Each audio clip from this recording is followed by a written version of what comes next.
Vous avez bien sûr assisté à l'ensemble des débats. Qu'est-ce que vous retenez ? Vaste question, parce que les débats étaient très riches. Mais en fait, cette dernière intervention finalement m'a donné un peu le mot de la fin. C'est optimisme, je pense. Oui.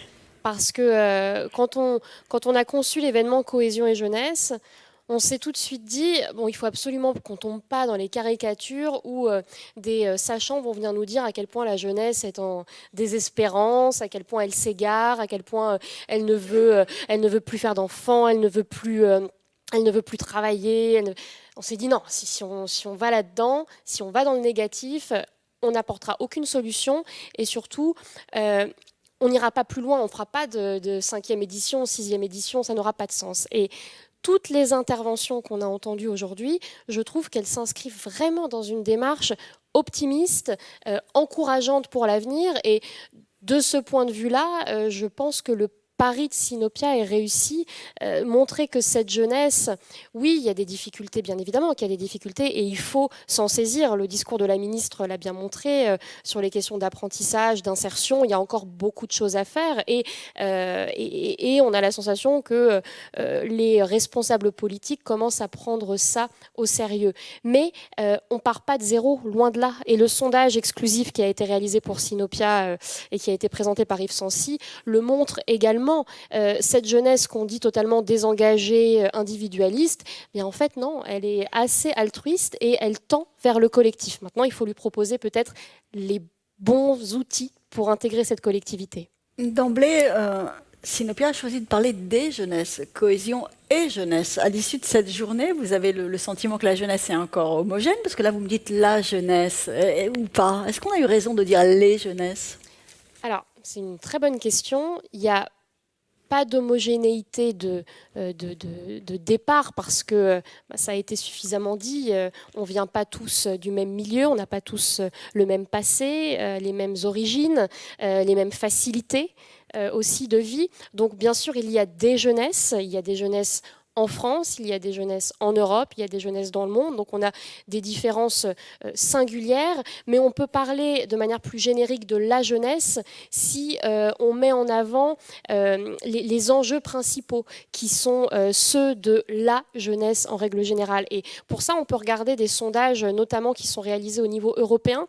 L'Eurobaromètre, qui est publié chaque année par le Parlement européen, en 2021, a fait une enquête spéciale sur les jeunes, la jeunesse européenne, entre 16 et 30 ans. Et c'est assez édifiant parce que les résultats montrent qu'il y a des tendances similaires entre tous les États européens de cette jeunesse en ce qui concerne la détermination, l'identification des enjeux principaux. Le premier, on pourrait croire que c'est les changements climatiques. Alors c'est dans le top 3. Mais ce n'est pas le numéro 1. Le numéro 1, c'est la lutte contre la pauvreté et les inégalités. Donc l'engagement social de la jeunesse qui peut être victime de ces inégalités ou qui peut, si elle n'est pas victime, avoir tout à fait conscience qu'elles existent et avoir envie de les combattre. Cet engagement, il est présent et il se manifeste dans toute l'Europe. C'est ça qui, à mon avis, est fondamental. Et il y a un autre enjeu qui est mis en avant, c'est celui de la santé.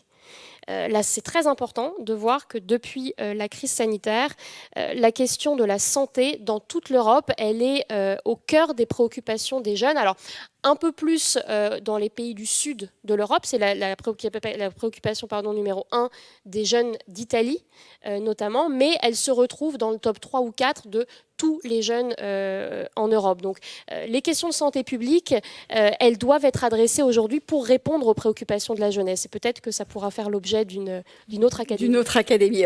Vous êtes directrice des études, mais aussi des relations internationales de Sinopia. Vous avez une très bonne connaissance de l'Europe, donc vous venez de citer ces baromètres.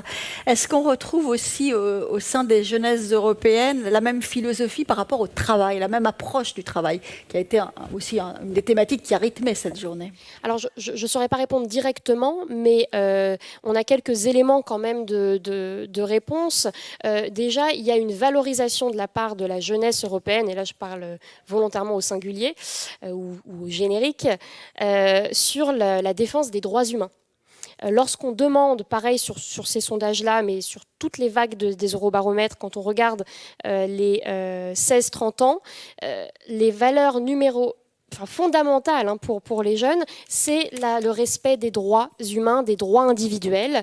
Et ça, c'est structurant aussi. C'est structurant pour les choix qu'ils vont faire dans leur vie et notamment dans les entreprises. Et ça correspond aussi à une évolution aujourd'hui qui est celle de l'engagement, de la responsabilité sociale, sociétale des entreprises, la RSE ou l'ESG, qui en Europe, alors on en parle beaucoup en France, on en parle énormément aussi dans le reste de l'Europe, on en parle au niveau mondial avec les objectifs de développement durable et autres. Donc oui, il y a quand même des tendances fortes qui montrent qu'on va vers une direction commune. En tout cas, il y a des attentes communes.